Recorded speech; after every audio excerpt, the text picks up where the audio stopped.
Assalamualaikum warahmatullahi wabarakatuh. Kali ini admin akan mengangkat kisah tentang Hadratus Syekh Kiai Haji Hasyim Asy'ari. Kalian tentu sudah tahu kalau beliau adalah seorang pendiri organisasi Islam terbesar, yakni Nahdlatul Ulama. Hadratus Syekh Kiai Haji Hasyim Asy'ari lahir di Dusun Gedang, sebuah dusun kecil di utara kota Jombang, tepatnya pada 14 Februari tahun 1871. Mbah Hasyim lahir dari pasangan Kiai Asy'ari dan Nyai Halimah. Nama lengkap Mbah Hasyim adalah Muhammad Hasyim bin Asy'ari bin Abdul Wahid bin Abdul Halim bin Abdurrahman bin Abdullah bin Abdul Aziz bin Abdul Fattah bin Maulana Ishaq bin Raden Ainul Yakin, yang lebih populer dengan nama Sunan Giri.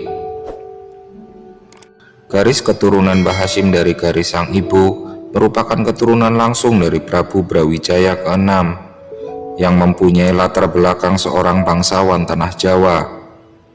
Dan jika dari jalur ayah, Mbah Hasyim merupakan keturunan bangsawan Muslim, yaitu Sultan Hadiwijaya, yang juga sekaligus elit agama Islam, yaitu Sunan Giri. Kombinasi dari kedua genetik kuat inilah yang kelak menjadi modal bagi Mbah Hasyim menjadi salah satu pemimpin besar di Indonesia. Sementara itu, Mbah Hasyim adalah putra ketiga dari 11 bersaudara. Mbah Hasyim merupakan sosok yang tak pernah menyerah dalam menimba ilmu. 5 tahun beliau berada dalam pendidikan dan lingkungan kakeknya di pesantren Gedang. Kemudian dilanjutkan 10 tahun beliau menimba ilmu dari ayahnya di pesantren Jombang. Kemudian Mbah Hasyim memberanikan diri pamit kepada kedua orang tuanya untuk mencari ilmu di pesantren Wonorejo Jombang, pesantren Wonokoyo Probolinggo, dan pesantren Lagitan Tuban. Kemudian dilanjutkan ke pesantren Tenggilis di Surabaya, pesantren Kademangan di Bangkalan di Pulau Madura, yang merupakan pesantren dari Syekhona Kholil atau Mbah Kholil, dan pesantren Siwalan Panji di Sidoarjo. Ketika beliau menimba ilmu di pesantren Kademangan Bangkalan, beliau merupakan santri termuda pada saat itu. Hari demi hari beliau lewati dengan sungguh-sungguh dalam menuntut ilmu dari sang guru, yakni Syekhona Kholil. Beliau sangat ikhlas setiap kali Syekh Kholil menyuruhnya. Tak sekalipun ia pernah membantah atau menunda apa yang diperintahkan sang guru. Bahkan beliau juga tak pernah mengeluh ketika disuruh mengurus hewan ternak milik Syekhona Kholil. Apa yang dikerjakan semata-mata beliau ikhlas tanpa pamrih. Setelah semua pekerjaan selesai, setelah sholat Isya berjamaah, para santri pun diberikan pendidikan keagamaan oleh Syekhona Kholil. Ngaji setiap habis Isya ini selalu dilakukan setiap harinya. Hingga tibalah di suatu malam, kala itu hujan turun dengan begitu deras di Kabupaten Bangkalan, khususnya di Demangan, pondok pesantren asuhan Syekhona Kholil Bangkalan. Namun kali ini, Syekhona Kholil hanya diam di hadapan para santri dan tanpa memberikan kajian apapun kepada para santrinya. Para santri pun tak ada yang berani menanyakan hal itu kepada Syekhona Kholil.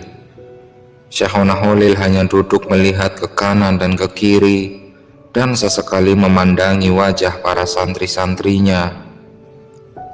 Dari kejauhan, meski hujan mengguyur dengan sangat derasnya, ada saja orang yang ingin bertemu kepada Syekhona Kholil. Terlihat dari kejauhan di antara guyuran hujan yang sangat lebat, seorang kakek tua berjalan dengan susah payah, hendak berkunjung menemui Syekhona Kholil. Syekhona segera berdiri dan berjalan menuju pintu. Beliau lalu memerintahkan santrinya untuk menjemput tamunya tersebut. Syekh Kholil mengatakan kepada para santrinya, "Adakah di antara kalian yang sudi menggendong dan membawa tamuku kemari yang sedang kehujanan di luar sana?" "Biar saya saja, Yai," jawab seorang santri muda mendahului para santri yang lain.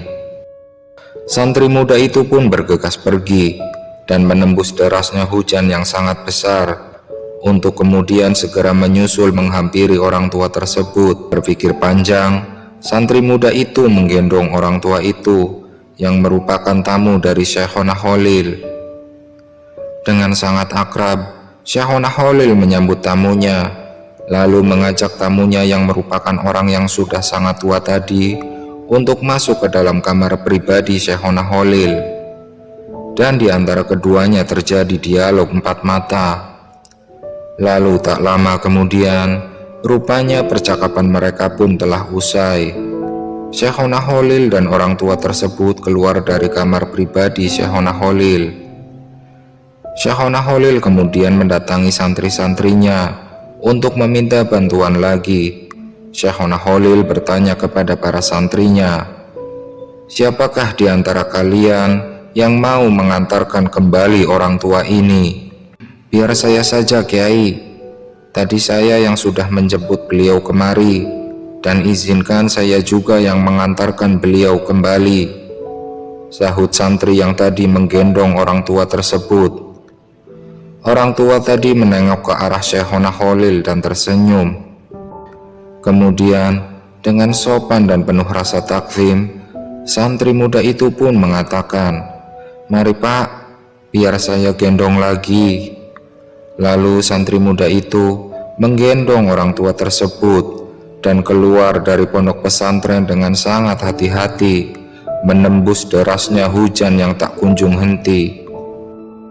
Setelah santri muda dan tamu tua itu keluar dari kawasan pesantren, Syekhona Khalil berkata kepada santri-santrinya yang lain, "Santri-santriku, ketahuilah bahwa ilmuku telah dibawa oleh temanmu yang sedang menggendong orang tua itu. Tahukah kalian bahwa temanmu sedang menggendong lautan ilmu? Tahukah kalian bahwa yang digendong temanmu itu adalah sumbernya pustaka ilmu?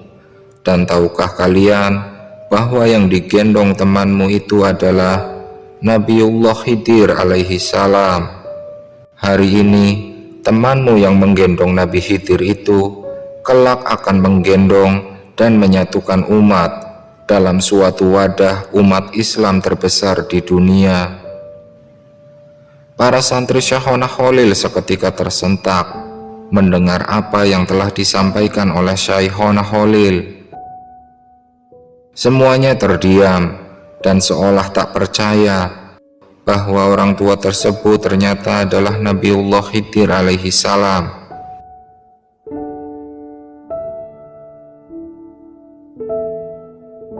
Syekhona Khalil kemudian melanjutkan dengan mengatakan kepada para santrinya, "Kalian para santri-santriku, berjanjilah kepadaku, jangan katakan hal ini kepada temanmu yang sedang mengantarkan Nabiullah Khidir. Jangan katakan bahwa yang ia gendong adalah Khidir alaihi salam.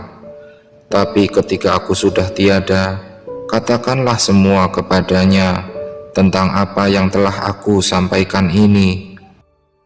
Dan ternyata yang digendong oleh santri tersebut adalah Nabiullah Khidir alaihi salam yang bersilaturahmi kepada Syekhona Khalil, dan santri muda yang menggendongnya adalah Hadratus Syekh Kiai Haji Hasyim Asy'ari. Ucapan yang disampaikan dari Syekhona Khalil akhirnya terbukti di kemudian hari, tepatnya pada 31 Januari 1926.